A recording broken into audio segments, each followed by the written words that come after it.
Hello and welcome to Practical Inclusion. We've got like music and light, messing around. It's probably a flow and effect from the Pride Cup that we had on Sunday that I'm still living in all its glory. And get that music off and out of the way, and we'll try and stop these lights as well. Pretty cool though, right?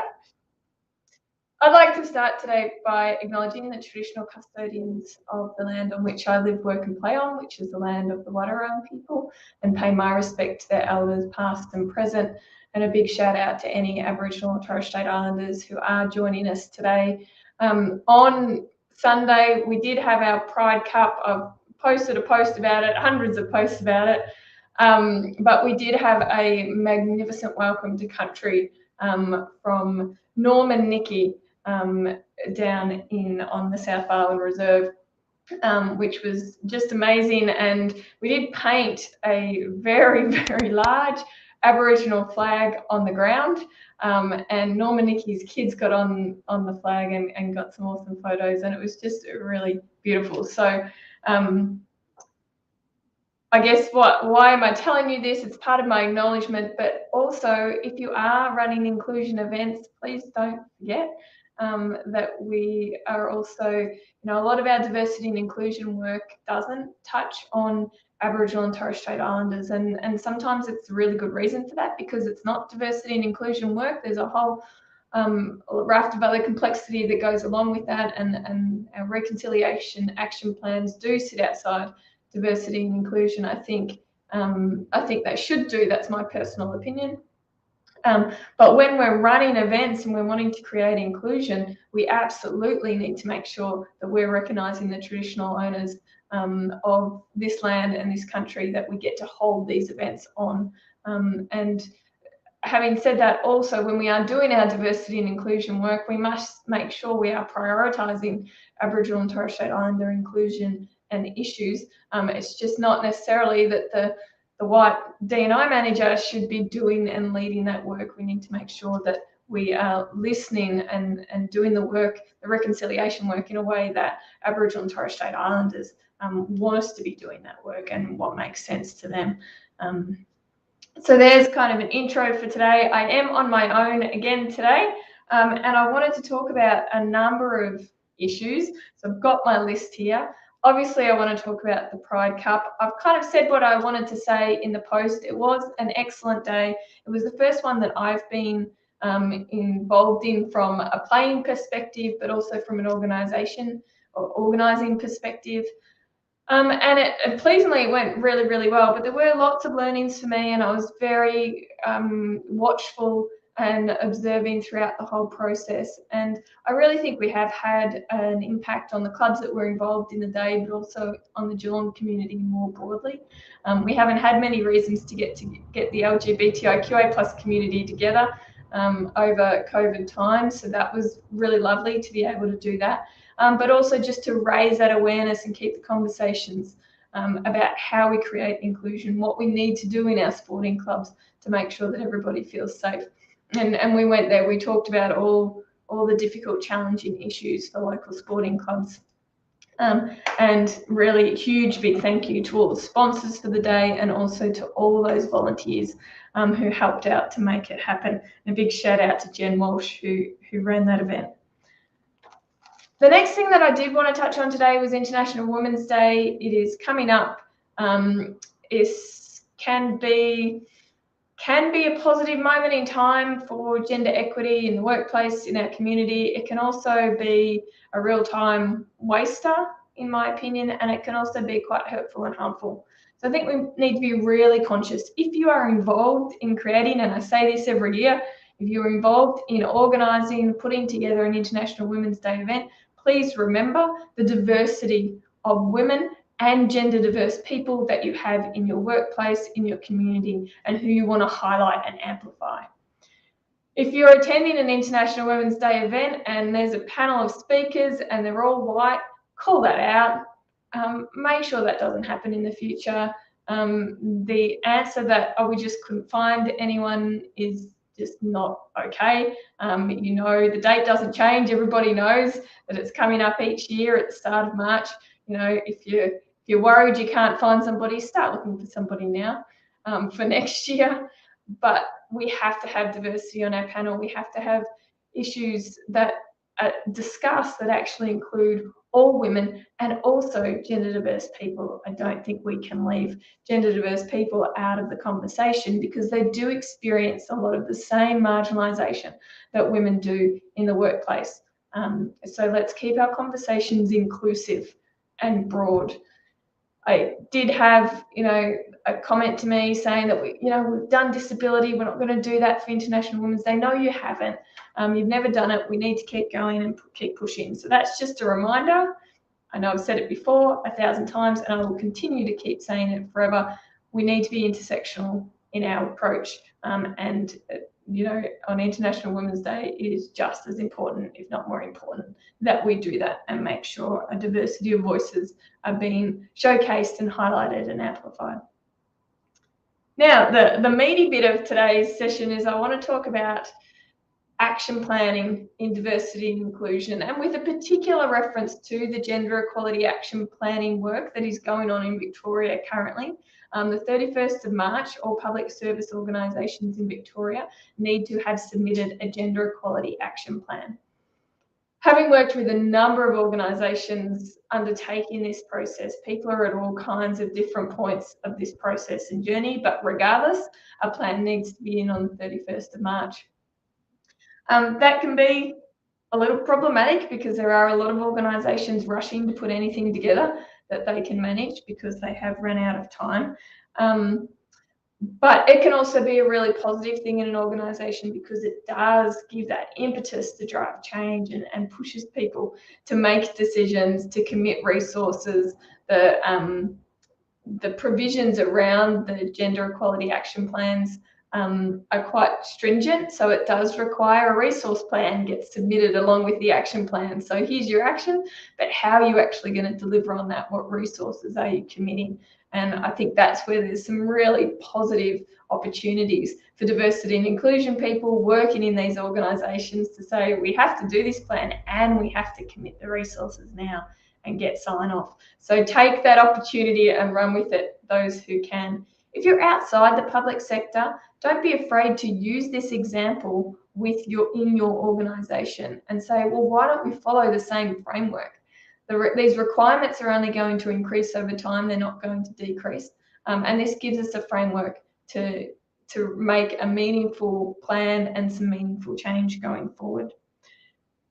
I wanted to I know a lot of you are kind of organising your actions, prioritising actions, and whether this is because you're doing a gender equality action plan or whether you're doing a diversity and inclusion plan more broadly, I wanted to kind of highlight some of the key things I think you need to keep in mind and perhaps think about when prioritising your actions.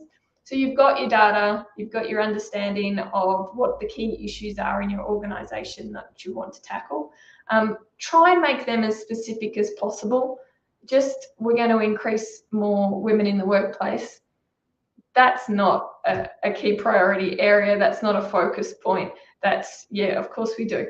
But what is specific to our organisation? What is the specific issue? Is it the fact that we are just not recruiting women and gender diverse people into our organisation? If that's the case, let's focus there. So make sure that your focus areas are as targeted as they can be based on the data that you've collected. And if you don't have enough data to find out those specific issues for your organisation, then you need to collect it. For the Gender Equality Action Plan process, you need to put an action in to collect that data. But if you're not stuck to those timelines, you can actually collect that data first before you develop your actions, which is the ideal kind of process or method to follow. So make sure they're specific. Number one for me is prioritising system and policy change. It can't be done on its own, but it has to be prioritised. Tackle the hard stuff first. If you've recognised that the huge barrier that is preventing women, gender diverse people, people from other minority and marginalised backgrounds from reaching leadership roles is actually the ridiculous workload required of your leaders and the overtime required of your leaders, then you need to fix that. Don't give me a whole bunch of actions about career development programs you're going to run for your women, mentor programs that you're going to introduce. That, whatever, sure, put them in the bottom of your list of actions. The first action there is tackling that system issue. We cannot have diversity in our leadership roles if we don't create leadership roles that allow people from a diverse range of backgrounds to flourish and to lead, and to want to lead, to want to aspire to those roles. It's not an impossible thing to do. It's absolutely possible. We just have to think outside the box. We have to be innovative, and we have to commit to that change. So that, to me, is number one. Tackle the hard stuff as your priority. I don't want to see action plans that have 80, 100 actions in them. They won't get done. They'll gather dust. It'll never happen. 10, 15 actions is almost enough, because it's focused, you're prioritizing, you're actually allocating resource to doing something. But make sure those things that you're choosing are the stuff that are going to create sustainable change. And that's my next point. Are those actions that you're prioritizing going to create sustainable change? Or are they only going to impact the women or gender diverse or minority and marginalized people from minority and marginalized groups who already exist currently in your organization? Some of those actions are needed. As I said, put them down the bottom of your list. You absolutely need to support the people within your organization. But where your real focus should be is on how do we actually make change so that when I leave, so that when those people leave, that sustainably we're still always going to be prioritizing diversity and creating an inclusive environment. We do that through systems and policies. We also can do that in a number of other unique and innovative ways, I think, to actually make sure that we're looking at sustainability across our system and across our organisation. And we're not just going to get a few people promoted next year, or maybe do a round of women-only recruitment and get some women in, but they all leave within 2 years, or they never get to progress further than the point that they came in at. Again, not saying that that action is not a good action and needed in some cases, but prioritise the ones that are going to create long-term sustainability. They will require more resource, they will require more thinking and potentially external consultants, but they're the things that we should be focusing our time and efforts on. And of course, as always, you can guess that this is what I was going to say, please prioritise intersectionality in your actions. If you are looking at your recruitment process and you're looking at how inclusive it is for Aboriginal and Torres Strait Islanders, and you're wanting to track their progress through your recruitment system, well, at the same time, why can't we also track the progress of people with disability?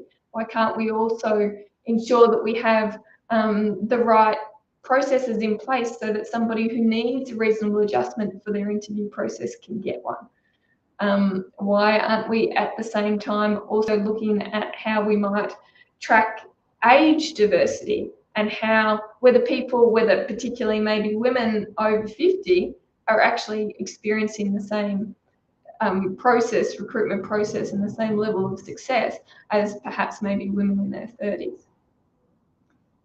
If you get what I mean, the focus there is the recruitment process and making it inclusive and inclusive for all. Now, I know it's easy to jump to this idea, well, look, we're just going to focus first on women because that's where our key focus is, that's where we can have the biggest impact initially, and then next we'll move to disability. No. You've heard me say this. I feel like I'm on repeat. I'm a bit of a broken record, but I think it's important that we continue to talk about this because the broken record comes back at me. I continually hear those comments from people across this country in organisations. No, you can create a recruitment process that is inclusive for women and women with disability at the same time, and focus our efforts there. So there's some key kind of points from me that have been running around in my head as I'm working through some gender equality action plans, but also some other diversity and inclusion plans. Please reach out if you have questions about the process that you're doing. I'm more than happy to answer them. If you're thinking about putting an action in place that's going to require a consultant, and that's a Freudian slip, because I absolutely love getting brought in to tackle the action of improve the inclusiveness of our recruitment processes. But if you do need help like that for the implementation stage, please reach out. And the one thing that I haven't really spoken enough about is that implementation phase. We've got the action, we've set a resource, perhaps somebody who's got responsibility for it. But maybe we just looked at the fact that we're going to update our recruitment policy.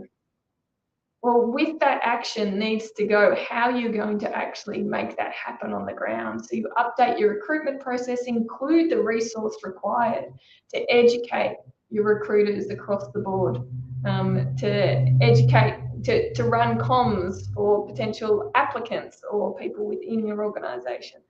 Whatever's going to be required to make sure that that action is actually a success, and we just haven't made a bunch of changes in the background that nobody knows about.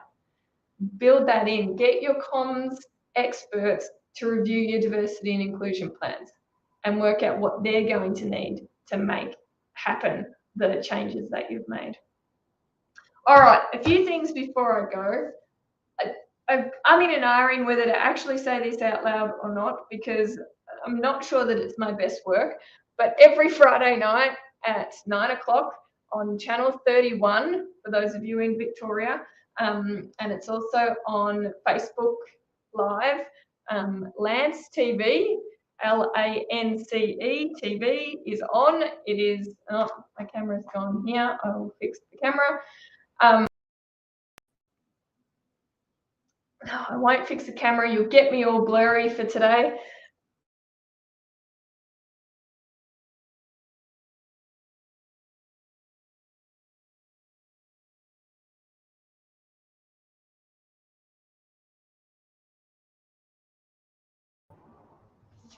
Oh, and now you've got me like on another camera. Things are going haywire here. Maybe I should put the party lights back on. Maybe I shouldn't have mentioned Lance TV. But Lance TV, 9 o'clock, Channel 31 in Victoria, or on Facebook Live. I've got a little snippet every week talking about inclusion and having a ridiculous attempt at playing with some Lego. So don't forget to tune in and watch that. The show itself is an absolute blast. It's a lot of fun. So you'll enjoy that, even if my bits get a little bit boring and tacky and ridiculous. Right, so the other thing I wanted to mention was online training courses. I've got a couple of online training courses on my website that you can check out and you can enroll. They're self-paced learning, do it in your own time, and definitely give me some feedback on them. But I'm going to develop a couple more this year, and I'm really interested in your thoughts as to what could be useful for you. So I've got some ideas about what I might develop, but I'm keen to hear from people about what you might like or need. So you could put it in the comments on this live stream, or you can send me a message. I'll also send out a survey in the next few days for people to let me know what kind of topics you'd like me to actually create a training program for. It might be something that you want to use with your employees in your organisation, or something that you personally really want to extend your learning in. And the last thing is, don't forget, if you are going to my website, check out the blog section. We've been madly creating a bunch of new blogs on there, and I'd be interested in your thoughts. I will send them across social media and have been, but you can always go there and read up on some topics that might interest you. And as always, send me some ideas of what topics you'd like me to write on. So thanks for dealing with my ridiculous setup today and the loss of my camera and my beautiful party lights at the start. And I will catch you all next week and enjoy your week. Thank you.